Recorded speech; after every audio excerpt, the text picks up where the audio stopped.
Kim Chu, emotional sa life, ayaw nang makatrabaho si Gerald, loyal kay Paolo. Sa isang eksklusibong live interview na napanood ng libo-libong netizens, hindi inaasahan ng marami ang emosyonal na nagpapabunyag ni Kim Chu.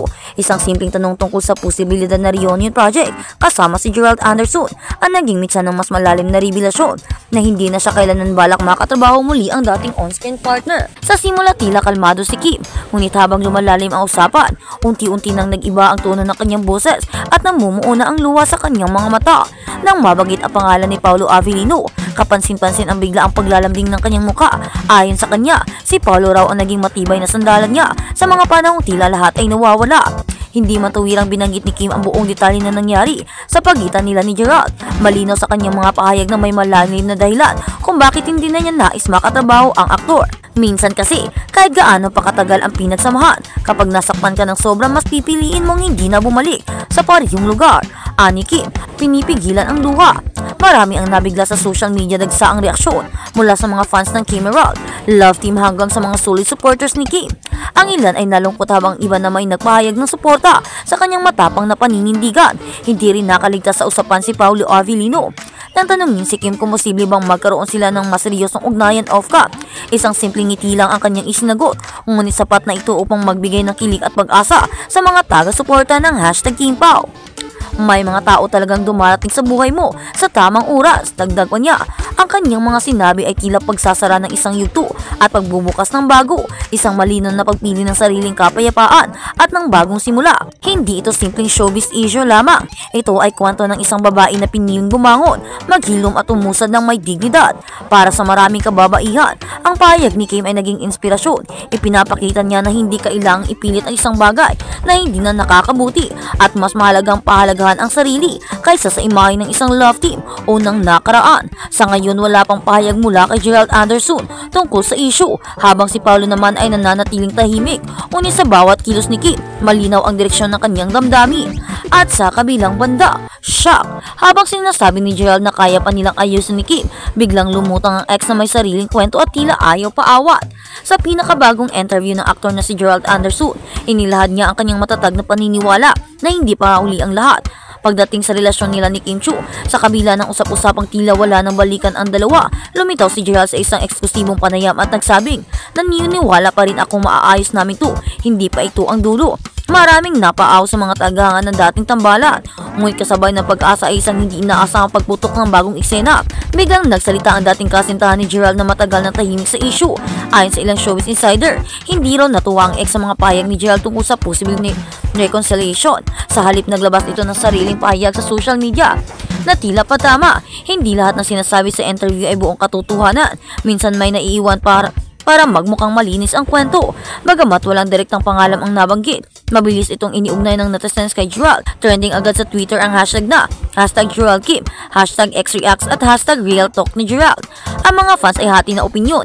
Ang ilan ay nagbigay suporta kay Gerald sa kanyang tapang na magsalita tungkol sa nararamdaman, habang iba naman ay kina-question kung bakit kailangang ibalik pa sa spotlight ang dati ng saradong kabanata. Si Kim sa kabilang banda ay nananatiling tahimik. Wala pa siyang inilalabas na official na pahayag, ngunit napansin ng marami ang kanyang recent IG story kung saan may cryptic quote na, "Sometimes silence is the loudest cry." Lalo pang naging mainit ang usapin ng maglabas ng isang entertainment page ng larawan ni Kim na tila nasa dinner kasama ang isang bagong male celebrity. Bagaman walang kumpirmasyon kung may namamagitan, naging mitsa ito ng mas espekulasyon o maraming espekulasyon. Sa ngayon tila nasa gitna si Gerald ng isang personal na bagyong puno ng emosyon, alaala at hindi pa tapos na kwento. Sa panayam sinabi niya, kapag mahal mo talaga hindi mo basta susukuan, kahit mahirap kahit masakit. Ngunit ang tanong ng marami, sapat ba ang pagmamahal kung may mga tao nang nasaktan sa proseso?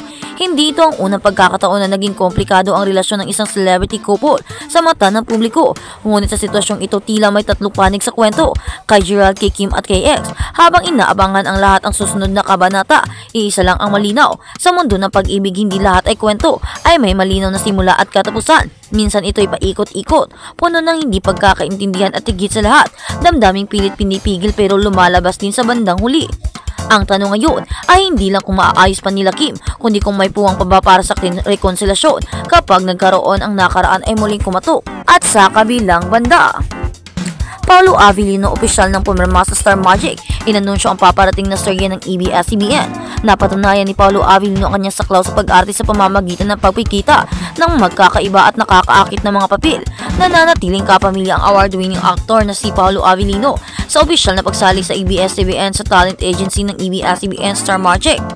Nauna nang magpahiwatig ang Star Magic sa pagpirma ng aktor sa mga social media platform nitong Hunyo 6 sa pamamagitan ng paggamit ng kanyang initial bilang Macja posting. Kamakailan din ay pinangunahan niya ang box office hit na My Love Will Make You Disappear kasama si Kim ang Chinita Princess ng ABS-CBN. Bukod sa kanyang mga nagawa bilang aktor, mayroon ding mga kapansin-pansing gawa si Paolo bilang producer. Sa pamamagitan ng kanyang stellar career, si Avellino ay nakatanggap at nakakuha ng maraming nominasyon at parangal. Bukod pa rito, nakatakdang makuha muli ni Paolo ang puso ng mga manonood at tagahanga dahil malapit na siyang magbida sa isang paparating na serye ng ABS-CBN. At sa kabilang balita, Kim Chiu na pa OMG kay Janice de Belen. Isang certified K-drama fan ang magaling na actress na si Janice de Belen. Katunayan, sobra siyang kinilig ng first time niyang mamit ang South Korean superstar na si Song Joong Ki sa ginanap na fanmeet nitong isang popular na venue. Si Song Joong Ki ay napalapit sa puso ng mga Pinoy sa kanyang hit series na Descendants of the Sun. Para naman sa actress, may added bonus pa ang pagtatagpo nila ni Joong Ki. Bukod kasi sa mga pahag at handshake, halos matunaw pa siya ng handugan ng mga bulaklak ang kanyang idolo. Sa kanyang namang IG labis na papasalamat si Janice sa kanyang pagpapaka-girling kay Joong Ki. Sinabi pa niya na naging therapy niya noon ang panonood ng series. OMG, and tonight was a super daisy amazing. Really did not expect to be on the same stage as my crush. May bonus pang flowers at madaming yakap. He is my ultimate fave Korean actor. He holds a special place in my heart. But seriously, Descendants of the Sun was what I started watching when our mom passed away. It helped me so much to recover from the sadness on the pain. After noon, mahal ko na siya, so tonight was monumental for me. Buti na lang hindi ako naiyak or hinimatay. Nagpasalamat din siya kay Ugi Diaz na kumaray sa kanya para makadaop ang palad ang kanyang idolo. Marami naman ang nag-react sa kanyang post tulad din na Kim Chiu at Rofa Gutierrez. Nagkomento rin sina Rocco Naceno at Christine Babao. Tila nainggit at shock sa reaksyon ni Kim.